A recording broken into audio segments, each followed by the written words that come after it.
Emma Harrison stood before the full-length mirror in her small apartment. Smoothing down the emerald green dress she had saved 3 months to buy, the fabric hugged her curves in a way that made her feel beautiful. Even though the price tag had meant skipping meals and working double shifts at the diner, tonight was her older brother James's wedding. She wanted to look perfect for him, even if she felt like she would never quite fit into his new world. Good start. I'm establishing Emma as a working-class character. Her close relationship with her brother. I'm setting up the contrast between her world and the wealthy world she's about to enter. I need to continue building this scene and introduce Donovan naturally. Let me keep going with the story, making sure to hit that 1,300 word count for part 1. James had done well for himself. After graduating from Stanford, he had landed a position at a prestigious investment firm and worked his way up until he met Rachel Morrison, the daughter of a real estate mogul. Their wedding was being held at the Grandview Estate, a venue that cost more for one night than Emma made in a year. She was proud of her brother, truly, but the gap between their lives had never felt wider than it did tonight. Her phone buzzed with a text from her best friend Claire. "You've got this, girl? You're going to be the most beautiful person there." "Love you," Emma smiled, applied one last coat of lipstick, and grabbed her clutch. The taxi ride to the estate took 40 minutes, and with each passing mile, her nervousness grew. She loved her brother more than anything, but stepping into his world always made her acutely aware of her own struggles. The Grandview Estate was even more magnificent than the photos online. Towering white columns framed the entrance. The grounds were decorated with thousands of twinkling lights that made the evening look like something from a fairy tale. Guests in designer clothes moved through the space with the easy confidence of people who belonged in places like this. Emma took a deep breath and walked inside. The ceremony was held in a glass pavilion overlooking manicured gardens. Emma found her seat in the 3rd row, reserved for immediate family. As the music began and Rachel appeared in a gown that probably cost more than a car, Emma felt tears prick her eyes. James stood at the altar, looking happier than she had ever seen him, and that was all that mattered. It was during the exchange of vows that Emma first noticed him. He stood among the groomsmen, tall and commanding in a perfectly tailored black suit. Dark hair swept back from a face that could have been carved from marble, strong features and eyes that seemed to take in everything around him. There was an intensity to him, a presence that made him stand out even among the other well-dressed men. When his gaze swept across the crowd and landed on Emma, she felt something electric pass between them. It was just a moment, a heartbeat, but it left her breathless. She looked away quickly, focusing on the ceremony, but she could feel his eyes on her throughout the rest of the vows. The reception was held in the grand ballroom, where crystal chandeliers cast soft light over tables decorated with white roses and gold accents. Emma found her place card at a table with distant cousins she barely knew. She made polite conversation, drank champagne she wasn't used to, and tried not to think about the mysterious groomsman who had looked at her like he could see straight through to her soul. She was making her way back from the restroom when it happened. The corridor was dimly lit and she was looking at her phone, checking a message from Claire, when she collided with someone solid and warm. Strong hands caught her arms, steadying her. She looked up into the same intense eyes that had watched her during the ceremony. "I'm so sorry," Emma stammered, stepping back. "I wasn't paying attention." "No harm done," he said, and his voice was deep and smooth with a hint of amusement. "Though I should probably thank you for literally running into me. I've been trying to find a way to introduce myself all evening." Emma felt her cheeks flush. Up close, he was even more striking. There was something about the way he looked at her, like she was the only person in the world worth his attention. "I'm Donovan," he said, extending his hand. "Donovan Pierce. James and I went to Stanford together." "Emma," she replied, shaking his hand. His grip was firm but gentle. "I'm James's sister." Recognition flickered in his eyes. "Of course. He's mentioned you. You're the one who makes him laugh until he cries, if I remember correctly." Emma smiled despite her nerves. "That sounds like something James would say. He's always had a terrible sense of humor, so it doesn't take much." Donovan laughed, a genuine sound that transformed his serious face into something warmer. "Would you like to get some air? It's beautiful outside, and frankly I could use a break from the small talk in there." Emma knew she should say no. She should smile politely, make an excuse, and return to her table. But something about Donovan made her want to throw caution to the wind. "I'd like that," she said. They walked out onto the terrace overlooking the gardens. The night air was cool and fragrant with the scent of jasmine. Music from the ballroom drifted out softly, and fairy lights twinkled in the trees like captured stars. "So, Emma," Donovan said, leaning against the stone balustrade, "what do you do when you're not attending extravagant weddings?" "I'm a waitress," Emma said, lifting her chin slightly. She had learned not to be ashamed of honest work, even if others sometimes looked down on it. "At a diner downtown? I'm also taking online classes, working toward a business degree." If Donovan was surprised or judgmental, he didn't show it. Instead, he nodded thoughtfully. "That takes dedication." "Working and studying at the same time? What made you choose business?" "I want to open my own restaurant someday," Emma admitted. She rarely shared this dream with anyone, afraid they would laugh at her ambition. Nothing fancy, just a place where people feel welcome, where the food is good and honest, where it feels like home. Donovan's expression softened. "That sounds perfect. The world needs more places that feel like home." They talked for what felt like minutes, but must have been an hour. Emma found herself telling him things she rarely shared with anyone. About growing up with James, how their parents had died in a car accident when she was 16. How James had delayed college for a year to take care of her until she graduated high school. About her struggles to make ends meet, her fears about the future, her dreams that sometimes felt too big for her small life. Donovan listened with an intensity that made her feel heard in a way she had never experienced before. He didn't offer empty platitudes or try to fix her problems. He just listened, really listened, and when he spoke, it was thoughtful and genuine.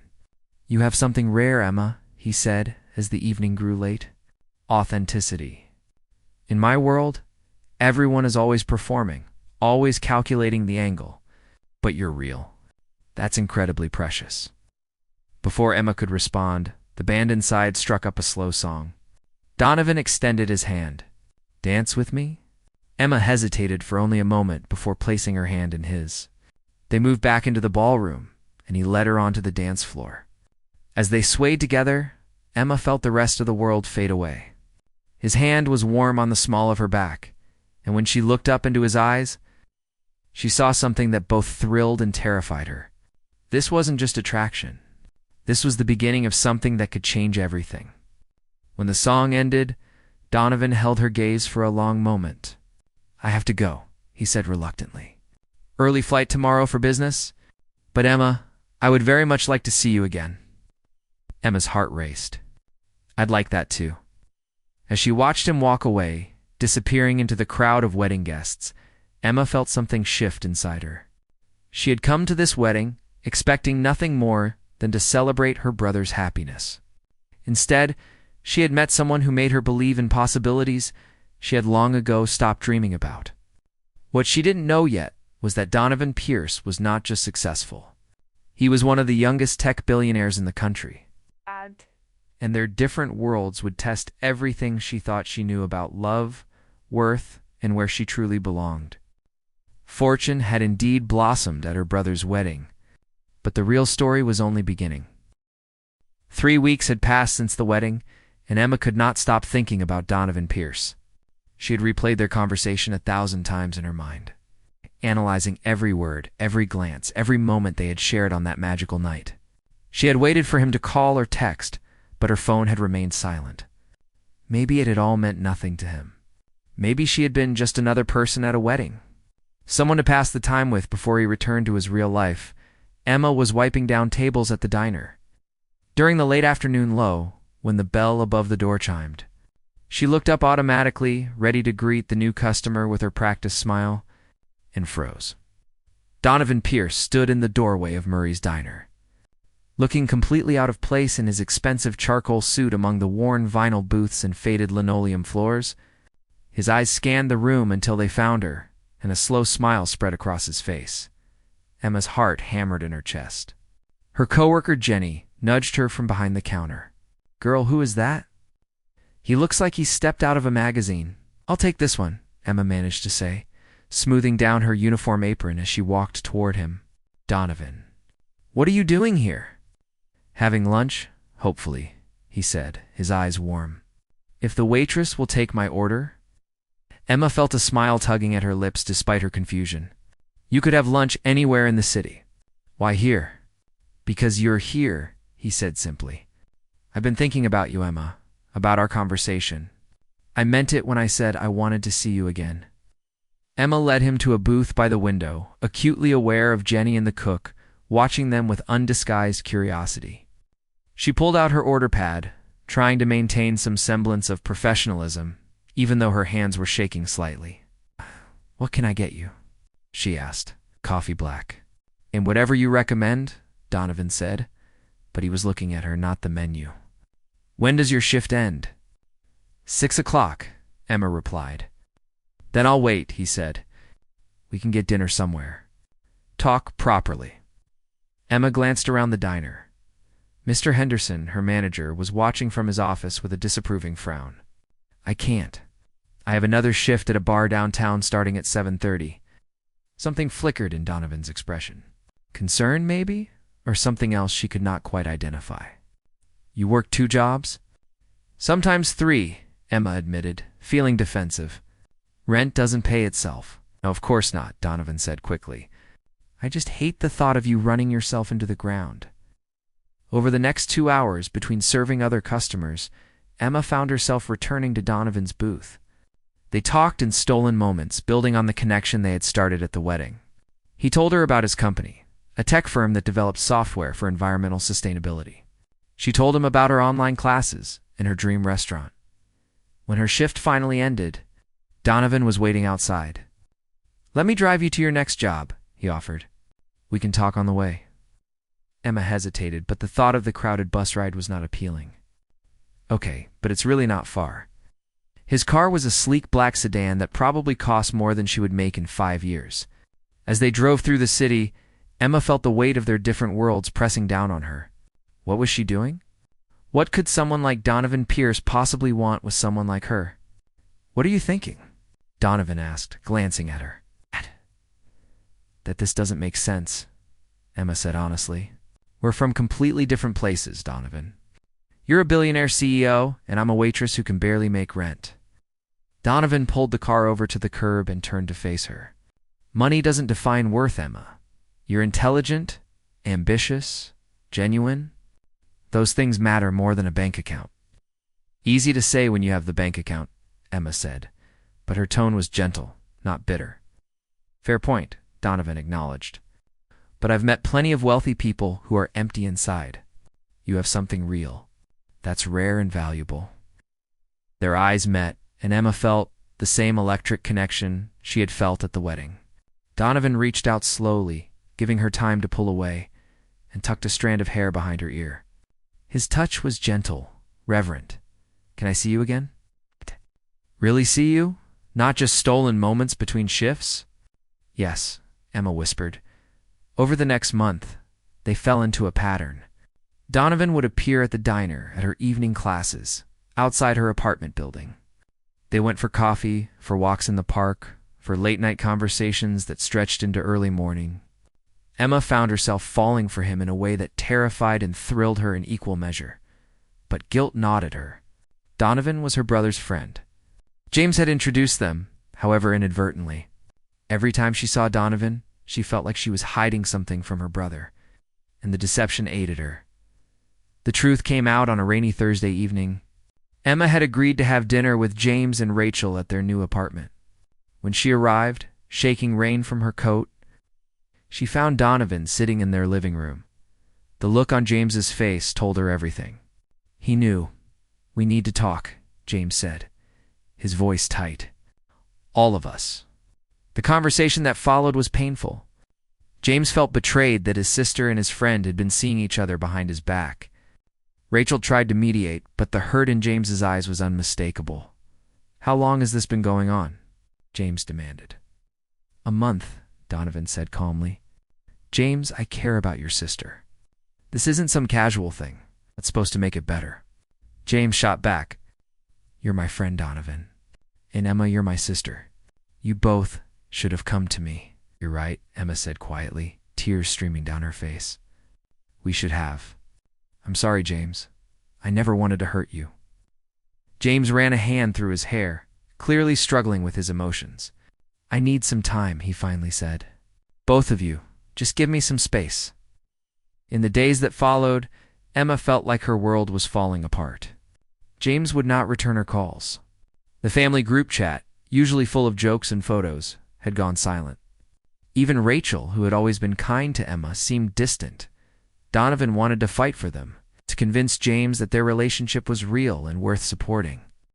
But Emma could not shake the feeling that she was destroying the most important relationship in her life for something that might not last. "Maybe we should stop seeing each other," Emma said one evening as they sat in Donovan's car outside her apartment. "At least until James comes around." "And if he doesn't come around?" Donovan asked, his voice strained. "Emma, I'm falling in love with you. I can't just turn that off." Emma's breath caught. "Don't say that." "Why not?" "It's true." Donovan took her hand. "I know this is complicated. I know our worlds are different, and your brother is hurt, but what we have is real. Don't you feel it?" "Of course I do," Emma said, her voice breaking. "That's what makes this so hard. I love my brother Donovan. He's all the family I have. He raised me, sacrificed for me. I can't be the reason you lose your friendship. That's my choice to make," Donovan said firmly. But Emma shook her head. "I can't do this. I can't be the one who breaks apart relationships. I'm sorry, Donovan. I really am." She got out of the car before he could respond, before she could change her mind, and ran into her building without looking back. The next 6 months were the hardest of Emma's life. She threw herself into work and her studies, trying to fill the hollow ache in her chest. Donovan tried to contact her at first, but she did not respond to his messages or calls. Eventually, they stopped coming. James slowly started talking to her again. But there was a distance between them that had not been there before. He never mentioned Donovan, and Emma never asked. She told herself she had made the right choice. That family came first. That love born in such complicated circumstances could never work. But late at night, when she was alone in her small apartment, Emma would remember the way Donovan had looked at her, the way he had made her feel seen and valued and cherished. And she would wonder if she had made the biggest mistake of her life. Fortune had blossomed at her brother's wedding, only to wither in the cold reality of family loyalty in different worlds. Emma tried to convince herself that some things were not meant to be, no matter how much you wanted them, but her heart refused to believe it. 8 months after Emma had walked away from Donovan Pierce, she stood in front of her bathroom mirror and barely recognized the woman staring back at her. She had lost weight from the stress and long hours. Dark circles shadowed her eyes, and there was a sadness in her expression that no amount of makeup could hide. Her phone buzzed with a text from James. "Don't forget. Anniversary party tomorrow night at 7. Rachel really wants you there. Please come," Emma sighed. The thought of attending a celebration of love when her own heart was still broken felt unbearable. But she could not disappoint her brother again.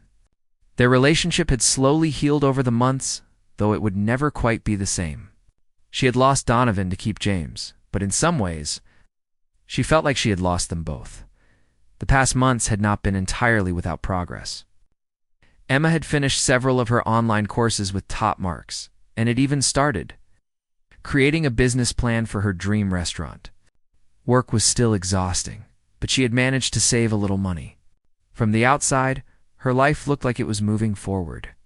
Inside, she felt frozen in that moment 8 months ago when she had walked away. From the only man she had ever truly loved, Emma had heard nothing about Donovan. She had been too afraid to ask James, and James had never volunteered information. Sometimes she would search his name online, finding articles about his company's latest environmental initiative or a photo of him at some charity gala. In every picture, he looked successful and composed, and Emma told herself he had moved on, that what they had shared was just a brief moment that meant more to her than it had to him. The anniversary party was being held at the same venue where James and Rachel had married. Emma wore a simple navy dress and arrived exactly on time, bracing herself for an evening of forced smiles and small talk. The venue was decorated beautifully, though more intimately than the wedding had been. Only close friends and family had been invited. Emma was talking with Rachel's mother about her studies when she felt it. That electric awareness that made the hair on the back of her neck stand up. She turned slowly and her heart stopped. Donovan Pierce stood across the room, talking with James. He looked thinner than she remembered, and there were new lines around his eyes. But when his gaze found hers across the crowded space, it was like no time had passed at all. The intensity, the connection, the feeling that they were the only two people in the world, it all came rushing back. Emma excused herself and practically fled to the terrace where she and Donovan had first talked. She needed air, needed space, needed to regain control of her racing heart. She had been standing there for maybe 5 minutes when she heard footsteps behind her. Running away again? Donovan's voice was quiet but held an edge of pain. Emma turned to face him. "I didn't know you would be here. Would you have come if you did?" He moved closer and she could see the hurt in his eyes. 8 months, Emma. 8 months of silence. "Do you have any idea what that did to me?" "I thought it was for the best," Emma said, hating how weak her voice sounded. "For who?" "Not for me." "Not for you, judging by how you look." Donovan's voice softened. "You're exhausted. You've lost weight. Tell me honestly, Emma. Are you happy?" Tears spilled down her cheeks before she could stop them. "No, I'm miserable. I think about you every single day. But I had to choose, Donovan." "I couldn't lose my brother." "You didn't have to choose," Donovan said, his own eyes glistening.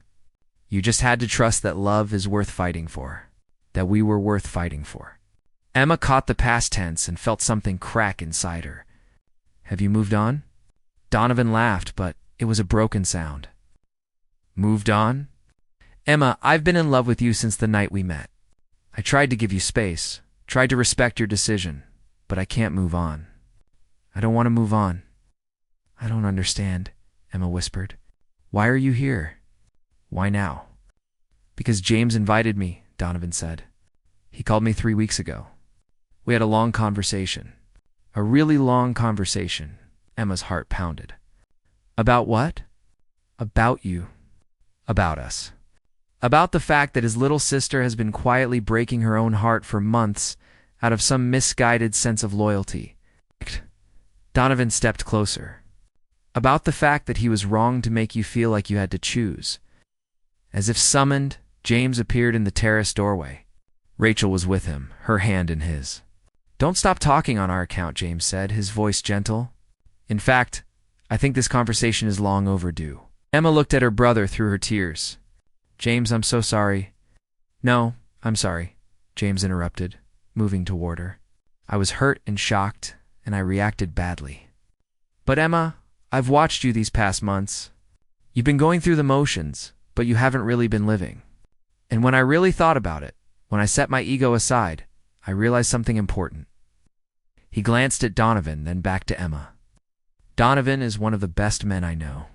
He's honest, he's kind, he works hard, and he treats people with respect. If anyone is good enough for my sister, it's him. I was just too stubborn and protective to see it at first." Rachel squeezed James's hand. "We've both seen how miserable you've been, Emma, and we've talked to Donovan. He loves you, really loves you. Not because of what you look like, or because you're James's sister, but because of who you are."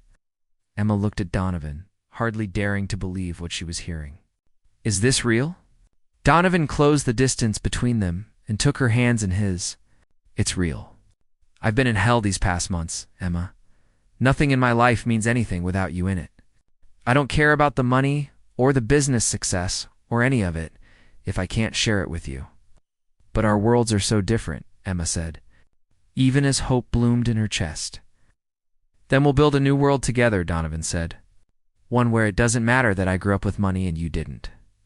One where we judge people by their character and their hearts, not their bank accounts.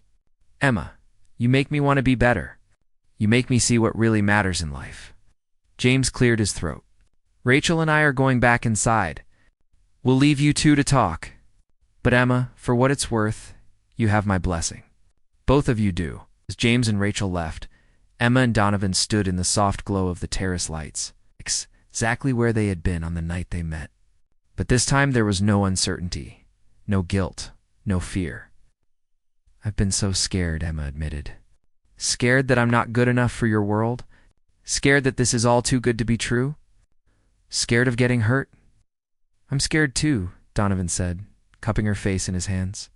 I'm scared of losing you again. But Emma, being without you this past 8 months has shown me something. Fear is not a good enough reason to walk away from love. Not when it's real love. I do love you, Emma said, the words finally free.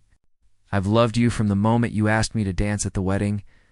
I've just been too afraid to believe I deserved this. You deserve everything, Donovan said fiercely. And I'm going to spend the rest of my life proving it to you, if you'll let me. He kissed her then, soft and sweet and full of promise. Emma wrapped her arms around him and kissed him back, pouring 8 months of longing and heartbreak and love into that single moment. When they finally pulled apart, both of them were crying and laughing at the same time. So what happens now? Emma asked. Now we start over, Donovan said. We do this right. We date, we get to know each other without hiding, we build something real together. And Emma, about your dream restaurant? He pulled an envelope from his jacket pocket and handed it to her. Emma opened it with shaking hands. Inside was a check and a set of documents. What is this? She asked. The building on 5th and Maple, the one you showed me that night we drove around the city talking about your dreams. I bought it. It's yours. A space for your restaurant. Donovan held up his hand when Emma started to protest. Before you argue, this isn't charity. It's an investment. I believe in you, Emma. I believe in your vision. And I want to be part of making your dreams come true, the way you've already made mine come true, just by being in my life. Emma looked at the documents, then at Donovan, then back at the documents. I can't accept this. Yes, you can. It's a business investment with proper contracts and terms. You'll pay me back from profits. This is your dream, Emma.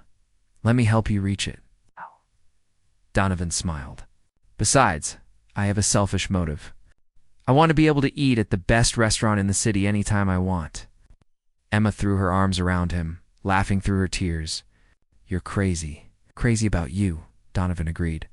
They stayed on the terrace for hours, talking and planning and simply being together. Inside, James and Rachel's anniversary party continued, but for Emma and Donovan, this was their real celebration. A celebration of second chances, of love that refused to die. A fortune that had blossomed at a wedding and was now bearing fruit in ways neither of them could have imagined, as the night grew late and stars appeared in the sky above them. Emma thought about the journey that had brought them to this moment. The chance encounter at a wedding, the painful separation, the months of heartbreak, and now this beautiful reunion. It had not been easy.